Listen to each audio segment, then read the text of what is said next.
Hello everybody, and welcome to another Sunday Chats episode. You're probably sitting here and wondering what on earth I'm doing, given that if this has all been planned correctly, this video is coming out an hour after the last one, rather than a week after the last one. And I've got a reason for that. The reason's rather simple. I missed a week a couple of weeks ago, and so I am now making this. I want to make 2 videos for 1 week to make up for it, and that's what I'm going to try and do to make up for missing videos in the future. Today, pretty simple video. I don't think the last one was too complicated. I suppose it depends on whether you're that into philosophy, but a couple of days ago now, somebody in my history class, if you're listening, hello Amelia,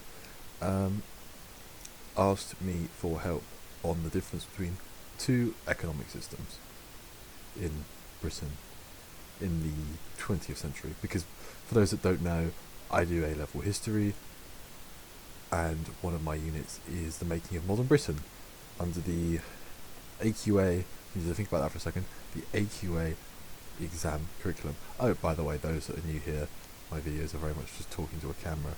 I don't know if people are going to be new to these, because I started putting the hashtags in and people have started actually finding these things, so we'll see. I appreciate I didn't do a proper introduction this time, but I just thought I'd jump straight into it, so sue me. And so I was asked to explain the general ideas behind Keynesianism, which is the thinking of John Maynard Keynes, and monetarism, which is sort of who comes up with monetarism? Gosh, we're only a couple minutes in and I'm already Googling something. You can tell I'm not very prepared. You can tell this is spontaneous. It's monetarism creator. Okay, I suspected so, but I wasn't certain. Milton Friedman is one of the main people that does it, and he's sort of a very right-wing, very capitalist economist. Basically, these are 2 different models of running the economy, right? With Keynesianism being everything basically from Attlee to Thatcher, and monetarism being Thatcher and sort of onwards. I mean, we haven't gotten that far in the course. We're just starting Thatcher. I just know some of Thatcher because I just have picked up things lying around. But I suppose this is pretty much a video for anyone. Probably it will be most helpful for classmates of mine and other A-level historians looking to know the difference between Keynesianism and monetarism. I'm hoping it'll be a very simple video, and also this is just a bit of education for anyone else that wants to know, I suppose. Hoping that I'll explain this in quite a simple way, because I'm very much of the view that if you don't get it, then you probably struggle with the economy a lot if you're watching this, unless you're just watching this for fun, in which case thank you. But if you're watching this because you sincerely want to know, then you're probably here because everywhere's complicated, and I find economics quite complicated, but whatever. I'm not going to predict why people are here. You're here. Hello. Love you all. And I suppose let's get into it, really. So, starting with Keynesianism, right? The difference between these 2 is really what they prioritise. And Keynesianism, probably Keynesianism because it's made like Keynes, is much more concerned with keeping employment high, keeping everyone in work, keeping industries thriving. I mean, they both want industries thriving, but Keynesianism is much more concerned with keeping up the post-war consensus. And if you don't know the post-war consensus, it's made of 4 elements: good relations with the unions, a mixed economy, which is Keynesianism. So the 2 are intimately linked. You don't have to believe in the post-war consensus to be a Keynesian. If you need a better explanation of the post-war consensus, drop me a comment. It's a thing that happened in Britain after the war. Good relations with unions, mixed economy, welfare state, and goodness me. Oh yes, nationalisation. Is it nationalisation? Yeah, I think so. I think that's the fourth one. That's not really as important. But it's a key part of this idea of how to run the post-war economy in Britain. This is Keynesianism. It's after an economist called John Maynard Keynes, who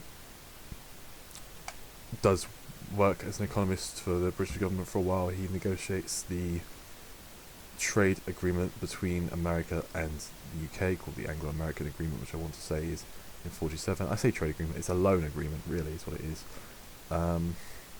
for rebuilding Britain. And he comes up with this idea.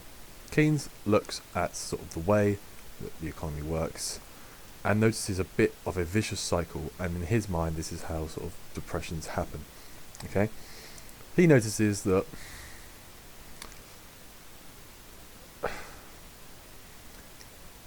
let's say a bunch of businesses close, and a bunch of people, and this is going to be I haven't got a perfect script for this, so if this isn't perfect, I'm sorry. Let's say a bunch of businesses close. This means a bunch of people lose jobs. This means that a bunch of people are no longer making money. This means that they're no longer spending money. This means that businesses are potentially having to close because people aren't going to buy their stuff anymore, which then in turn means that more jobs are lost, which again means that less people have money, which means that more businesses are closed, which means that more jobs are lost. So he notices that a lot of depressions are a vicious cycle where the more jobs are lost, the more businesses are shut, the more jobs are lost. It's a spiral. And he comes up with this idea of how to end this spiral. And this does very much influence a lot of economic thinking from this point onwards. It's really, before there's this idea of what's called laissez-faire, which is leave the economy to do its own thing, which, I mean, people blame like laissez-faire economics on the wars very often, and the Great Depression and things like that. There are some that would dispute that. I'm not an economist by nature. This is me branching off into something that I'm somewhat interested in, but not great at. So, yeah. But his solution. Sorry, I've got the textbook here. I'm not even really reading it. I'm just looking at it as I gather my thoughts. Pardon me. His solution is that you inject money into the economy, and there's a lot of ways of doing this. For example, one thing you could do is stimulus checks. So, for example, in COVID, this isn't stimulus checks, this is something else, but in COVID, the government paid people even when they weren't working. And the reason they did that is so that people would keep buying. I mean, everything was bought online, it was different, but people were still buying, which means that businesses were still staying afloat. Otherwise, we wouldn't buy anything, because we couldn't, because we weren't working, and we weren't getting paid. That's partially why there's so much inflation, or there was so much inflation for a while, and we can get onto that in a bit, but that is the idea of Keynesianism, is that the best way to deal with a crisis of unemployment and failing businesses is to put money into the economy. And you can do that all sorts of ways. You can just send people money, you can start public building projects, because Hitler does this with the autobahns, and this is the example that actually is given to us, because we just did this in history. This is the example that's given to us. If I were to, let's say, if I were the government and I said, we are going to build 100 schools, right? Yes, you're paying the workers to build the schools, but you are also paying for bricks, so you're funding the brick industry. You're paying for glass, so you're funding the glass industry. You're paying for metal, so you're funding the metal industries. Anything that the government really does, any moves that it's making within reason. I mean, there are some things where it's like, if foreign aid isn't going to help your local economy, for example. I guess it depends on how you do it, but that's sort of a different situation. But you can do it through sending people money. You can do it through local building projects. You can do anything like that.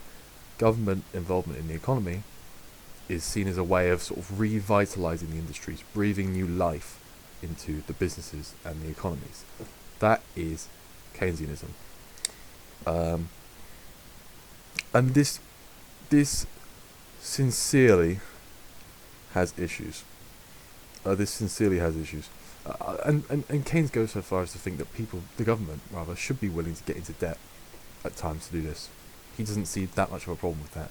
He thinks, okay, yeah, maybe you're into debt a bit, but ultimately, it's better to go into debt than to let the economy plummet. Which, to be fair, if it were that simple, would be a good that to me at least that makes perfect sense. I'm just gonna quickly. My speaking's become poor. I apologise. I'm just going to take a quick drink break, and I'm going to continue to explain. I'm going to move on to what monetarism has to say about this, because monetarism is very much a response to Keynesianism. Right, I'm back. Now, this is where the idea of Keynesianism gets challenged a little bit. It's got a serious flaw, and that is that when you put more money into the economy, it creates inflation. I don't know. I mean, people that did GCSE history will possibly know this, but the fact of the matter is, if everyone gets more money, then businesses know that they can charge more for their products because they know that everyone can afford it. So, let's say that a loaf of bread costs...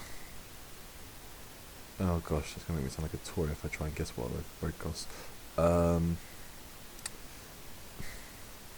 Fictional economy, let's say that a loaf of bread costs 5, we'll call them pounds for simplicity, right?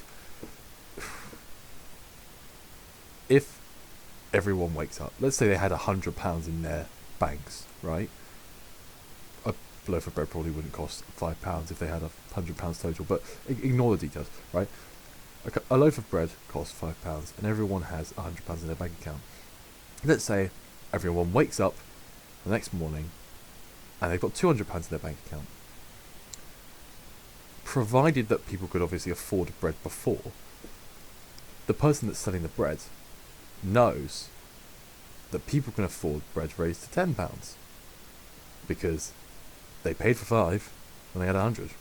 So if they've got 200, they can pay 10, right?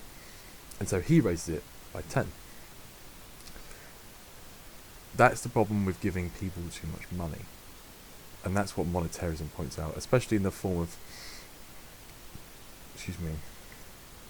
especially in the form of like just giving people money directly. At least there's an argument that there's some productivity if you get people to make things as well. But if you just give people money, or cut taxes actually, then you end up with a situation where people have got more, which means that they raise the prices. And that is a problem. Inflation is definitely a problem, but I feel like people sometimes underestimate why. One of the big problems with inflation isn't just that it costs more in the moment, because if you're... whatever you're earning, if your earnings go up proportional to the cost of things, that at first is like, okay, that's manageable. But the real problem with inflation is that it eats away at people's savings.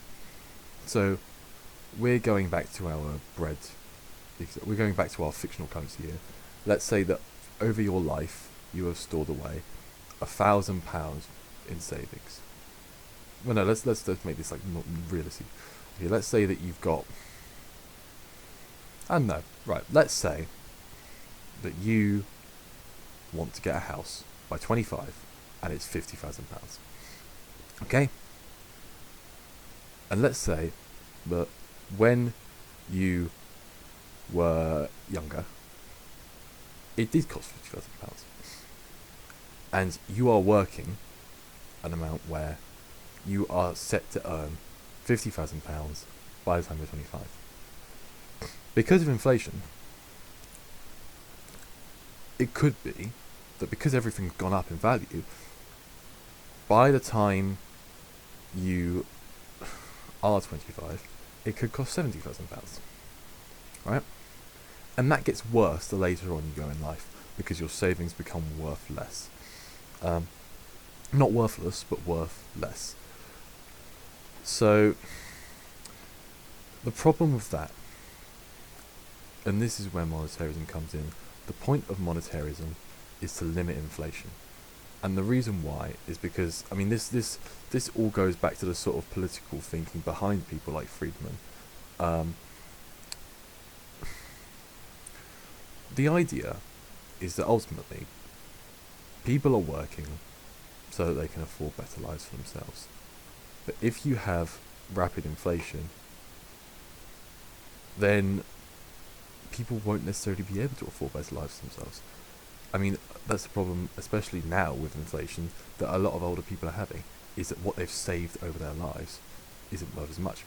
And so businesses don't want to get involved in the economy because they can't trust the currency. People aren't as focused on working because there's not really as much of a point, because your currency's, everything you've saved is going to be worth less than it was when you started saving it by the time you get to an old age. And so there's generally less incentive to make moves economically. And this is seen as just as much of a preventative measure or an issue with running businesses and industries as sort of the fall of employment. Because ultimately, why would you start a business when you really can't trust that the returns it's going to be making are actually that valuable? And so that's what monetarism aims to do. It aims to really reduce inflation. And so that's why it mainly advocates for cuts in public spending.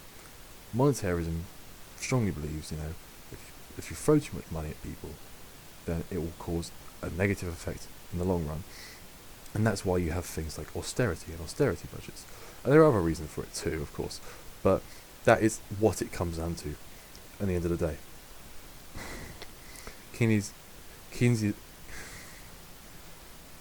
I'm so sorry.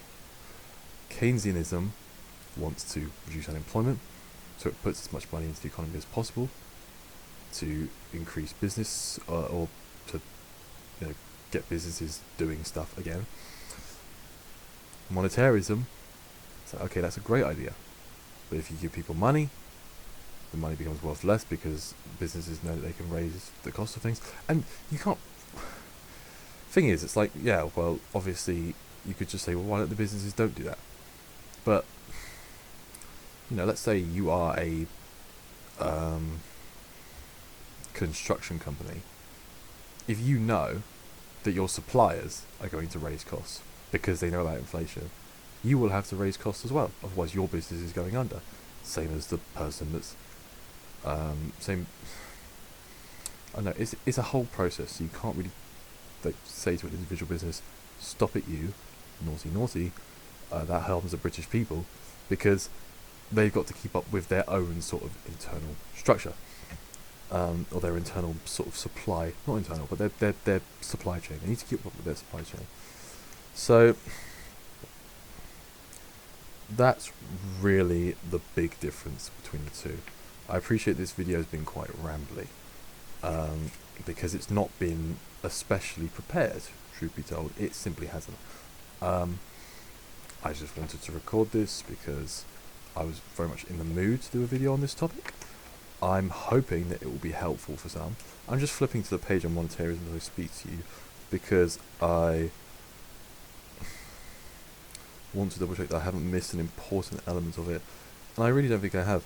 It's just, the more you give people, the more inflation goes up, and then the less incentive there is to do anything related to the economy at all. Appreciate this one's been a bit all over the place, but yeah, there we go. Bada bing, bada boom. That is a very possibly drawn out, but hopefully quite simple explanation of Keynesianism. I actually sound like I've got a speech impediment. This is rough, man. Keynesianism versus monetarism. That being said, I hope you enjoyed, and I wish you all a lovely rest of your evening. Good night.